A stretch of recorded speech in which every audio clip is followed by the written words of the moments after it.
6 de la mañana, 58 minutos. El primer diálogo de esta mañana está a punto. Vivian Monteiro, docente del Instituto de Altos Estudios Nacionales, magíster en Derechos Humanos y Democracia en América Latina. Buenos días, gracias por aceptar esta invitación. Buenos días. ¿Qué pasó en Brasil? ¿Por qué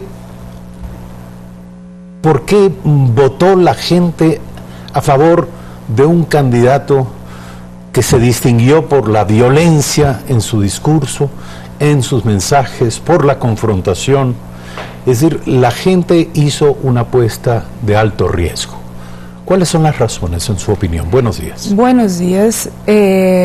Bueno, es un contexto bastante complejo y que se encuentra Brasil ahora.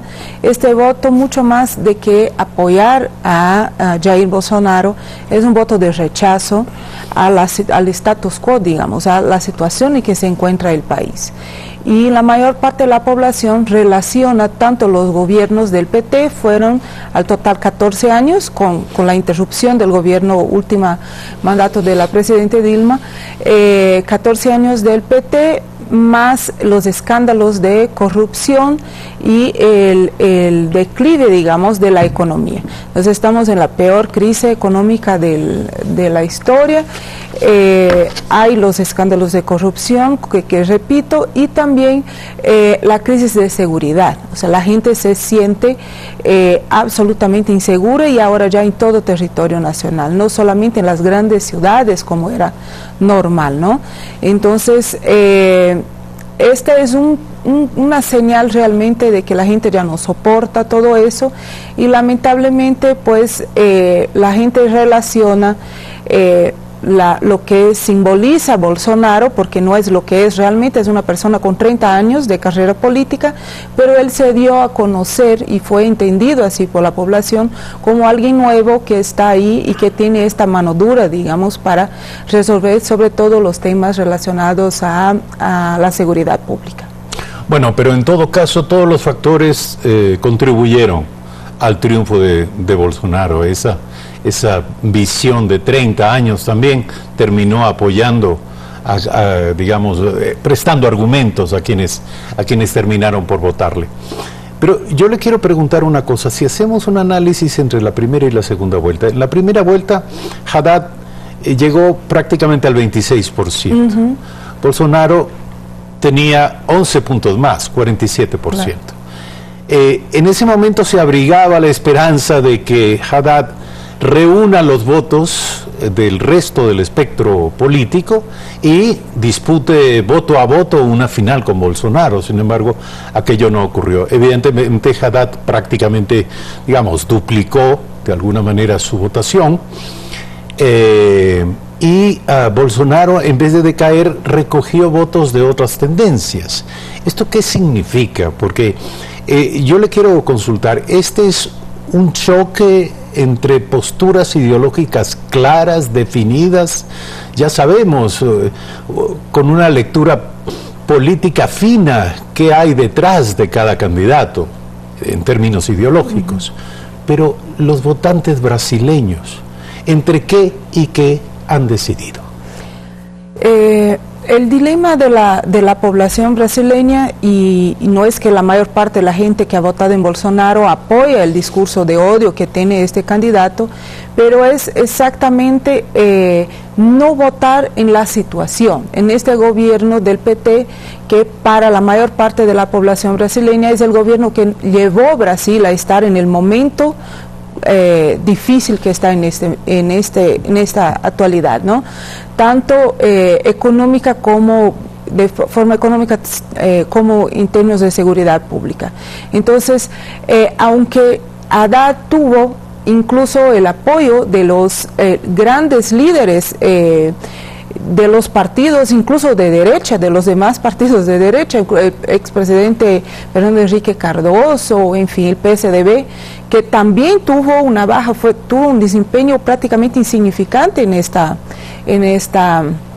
última elección. Entonces es un rechazo a estos dos grandes partidos, que obviamente como el PSDB no tuvo un desempeño, no pasó a segunda vuelta, no se nota tanto, no se evidencia tanto, pero no es un rechazo solamente al PT, es también al PSDB, que es un partido que estuvo muy fuerte, fue quien trabó esta dicotomía con el PT hasta las últimas elecciones con Aécio Neves y que ahora tuvo un desempeño casi insignificante en las elecciones.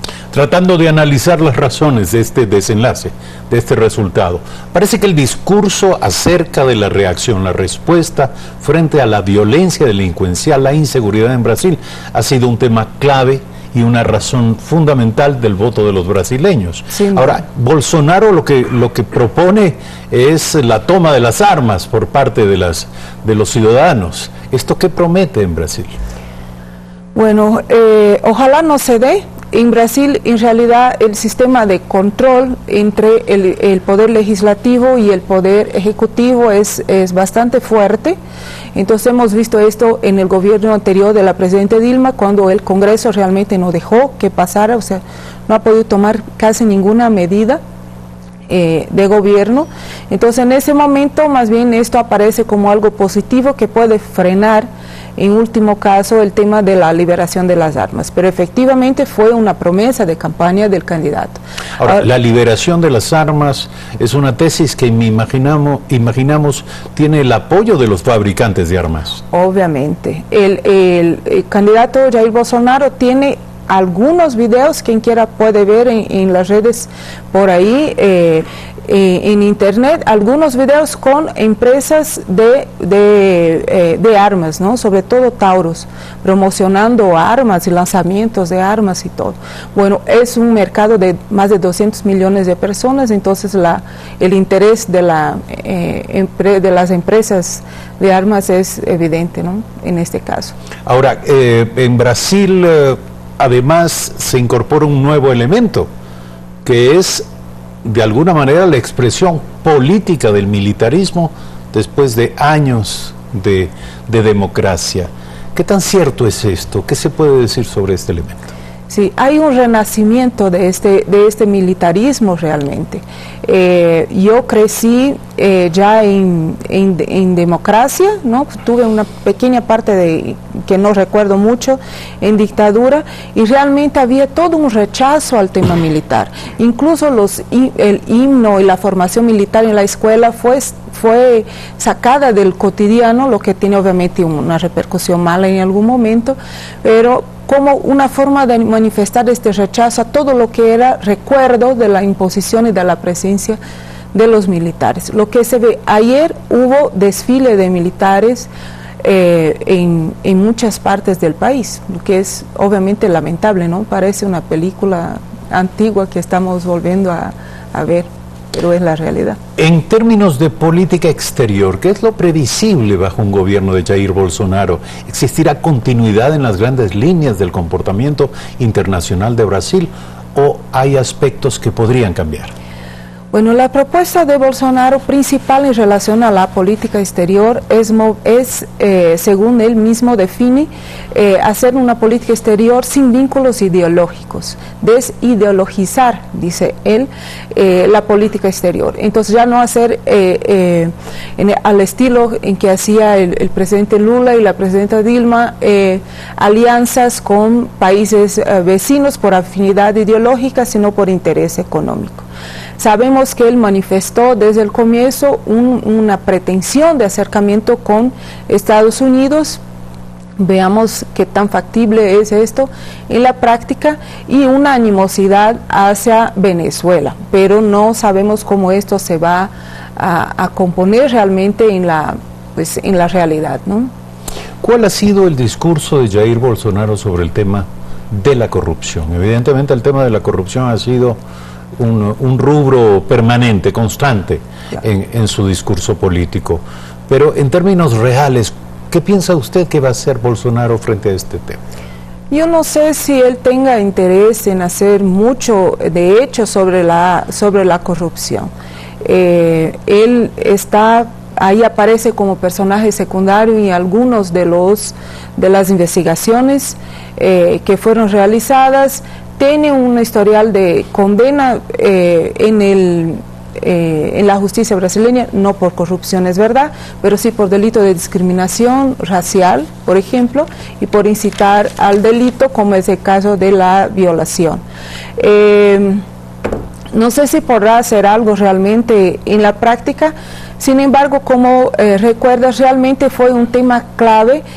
Este es un personaje que es de Río de Janeiro, no es un personaje que era conocido en todo el país y que fue creciendo justamente en las redes sociales en los últimos años encima de este discurso del combate a la corrupción cuando pasó el tema del impeachment. Él fue clave para el impeachment de la presidenta Dilma. Hay otro elemento que ha ingresado en la política brasileña con una influencia inapelable y tiene que ver con la religión, porque el señor Jair Bolsonaro, el capitán Bolsonaro, permanentemente hablaba del Dios de los pentecostales. Él es fiel de una iglesia evangélica. ¿Qué tan fuerte ha sido la influencia de las iglesias evangélicas en esta elección?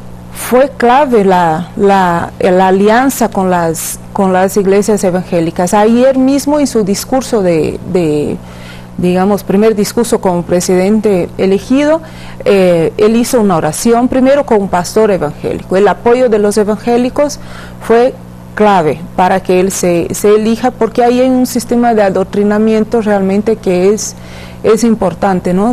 Como que la gente no cuestiona mucho, sino los pastores se conviene de designar los votos, y pues es realmente sistemático. La bancada evangélica en el Congreso también está fuerte, así que deben unirse ahora para sostener el gobierno. ¿Detrás de esto hay un choque o una competencia velada entre las iglesias evangélicas y la Iglesia Católica brasileña? Yo creo formalmente no, pero en la práctica sí. En la práctica incluso el Papa Francisco sufrió agresiones en las redes sociales. La CNBB, Convención de los Bispos de Brasil, y los católicos son más bien conocidos porque desde la dictadura militar estuvimos al lado de la resistencia, apoyando a la oposición. Entonces ahora igual, pues la Iglesia Católica no hubo un pronunciamiento oficial, pero sí de manera informal, sí estuvo al lado de una oposición a ese discurso de odio, y sí se relaciona así como polos opuestos en ese momento. 7 de la mañana, 11 minutos. Gracias por aceptar la invitación a este programa. El mundo, América Latina, toda América está expectante respecto de lo que ocurra en este complejísimo panorama político brasileño a raíz de la definitiva elección como presidente de la República del candidato de ultraderecha, el capitán Jair Bolsonaro. Hacemos un brevísimo corte, regresamos de inmediato con Silvana Vallejo, directora general del Servicio Nacional de Contratación Pública.